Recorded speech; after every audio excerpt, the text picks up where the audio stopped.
ইতিহাসের সবচেয়ে বড় পতনের মুখে পড়েছে মার্কিন যুক্তরাষ্ট্রের মুদ্রা ডলার। চলতি বছরের প্রথমার্ধেই ডলারের মাত্রা 10.8% হ্রাস পেয়েছে। 1973 সালের পর ডলারের মান পতনে এটিই ছিল সবচেয়ে বড় ধস। প্রেসিডেন্ট ডোনাল্ড ট্রাম্পের আগ্রাসী শুল্ক নীতি ও আত্মকেন্দ্রিক পররাষ্ট্র নীতিকেই এই পতনের অন্যতম কারণ হিসেবে ধারণা করছেন বিশ্লেষকরা। কাতার ভিত্তিক সংবাদ মাধ্যম আল জাজিরার এক প্রতিবেদনে বলা হয়, 2025 সালের প্রথম 6 মাসে ইউরো, পাউন্ড সহ প্রধান মুদ্রাগুলোর বিপরীতে মার্কিন মুদ্রাটির মান 10.8% নেমেছে।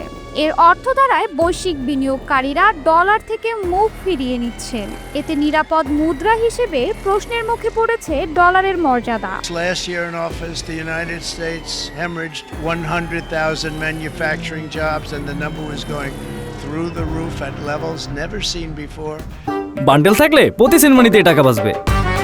বিকাশ সেনমানি বান্ডেল কিনে জিতুন প্রতি লেনদেনে।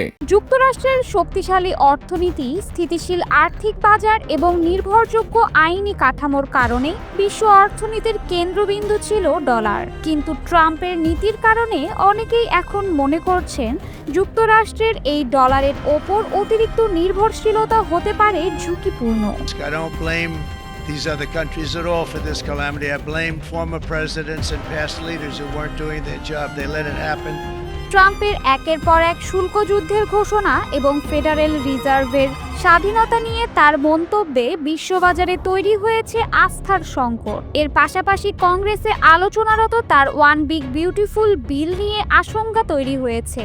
বিশ্লেষকদের মতে এই বিল পাশ হলে আগামী 1 দশকে যুক্তরাষ্ট্রের ট্রিলিয়ন ডলার পর্যন্ত বাড়তে পারে জাতীয় ঋণ। So doing, use trillions and trillions of dollars to reduce our taxes and pay down our national debt, and it'll all happen very quickly. Congressional budget office বলছে বিলটি 2034 সালের মধ্যে ফেডারেল ঋণ 3.3 ট্রিলিয়ন ডলার বাড়িয়ে দেবে। ফলে সরকারের ঋণ জিডিপি অনুপাত আরও বেড়ে যাবে, যা বর্তমানে 124% রয়েছে। সেই সঙ্গে বার্ষিক বাজেট ঘাটতিও বাড়তে পারে। 2024 সালে যা ছিল 6.4%, তা 2025 সালে 6.9% পৌঁছাবে। Other nations got rich and powerful, much of it at our expense. But now it's our turn to prosper. এছাড়াও 2 এপ্রিল ট্রাম্প প্রশাসন বিশ্বের প্রায় সব দেশের আমদানিতে শুল্ক আরোপ করে। এই শুল্ক ঘোষণার দিনকে ট্রাম্প লিবারেশন ডে হিসেবে আখ্যায়িত করেছিলেন। কিন্তু এর মাত্র 3 দিন পরেই যুক্তরাষ্ট্রের শেয়ার বাজার সূচক S&P 500 থেকে হারিয়ে যায় প্রায় 5 ট্রিলিয়ন ডলার বাজার মূল্য। মার্কিন সরকারি বন্ড থেকেও বিনিয়োগ প্রত্যাহার শুরু হয় ট্রাম্পের এই ঘোষণার পর।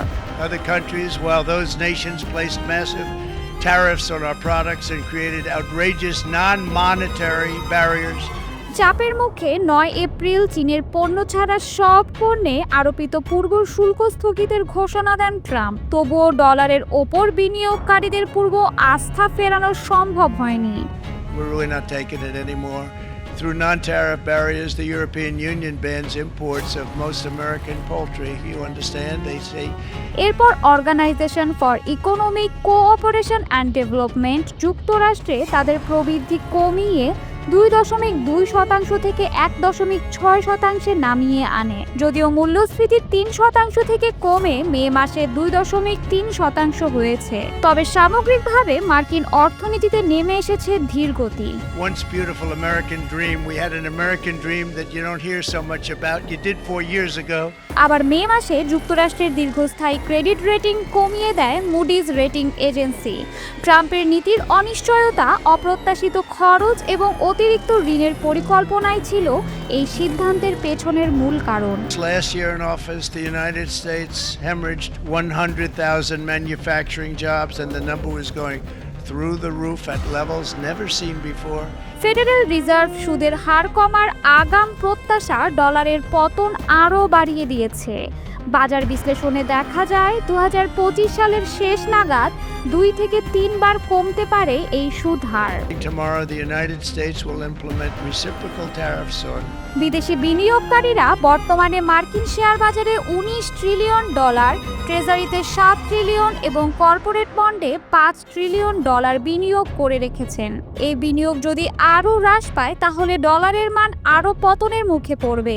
Other nations got rich and powerful, much of it at our expense. But now it's our turn to prosper. ডলারের মান এভাবে নামতে থাকলে একদিকে যেমন মার্কিন পণ্য বিদেশে সস্তা হয়ে পড়বে, অন্যদিকে আমদানিকৃত পণ্যের দাম বাড়বে। এতে বাণিজ্য ঘাটতি কিছুটা কমলেও সাধারণ ভোক্তাদের উপর চাপ বাড়বে। So doing, use trillions and trillions of dollars to reduce our taxes and pay down our national debt, and it'll all happen very quickly. তবে বাংলাদেশের মতো উন্নয়নশীল দেশগুলোর জন্য এই পতন কিছুটা স্বস্তির। ডলারে ঋণগ্রস্ত দেশগুলো যেমন পাকিস্তান, ঘানা বা জাম্বিয়ার জন্য ঋণ পরিশোধ তুলনামূলক সহজ হবে। পণ্যদ্রব্য রপ্তানিকারক দেশ যেমন চিলি, নাইজেরিয়া বা ইন্দোনেশিয়ার জন্য এটি ইতিবাচক, কারণ এতে তাদের রপ্তানি আয়ে সম্ভাব্য বৃদ্ধি আসবে। I don't blame these other countries at all for this calamity. I blame former presidents and past leaders who weren't doing their job. They let it happen. তবে বিশ্বজুড়ে অনেক অর্থনীতিবিদ মনে করছেন, যদিও সামনে ডলারের মান আরও কমার সম্ভাবনা রয়েছে, তবুও এটি এখনই রিজার্ভ মুদ্রার মর্যাদা হারাবে না। এখন সবচেয়ে বড় প্রশ্ন হলো, এই পতনের গতি কি ট্রাম্প প্রশাসনকে থামাতে পারবে, নাকি বৈশ্বিক বাজারে এর অভিঘাত আরও বাড়বে?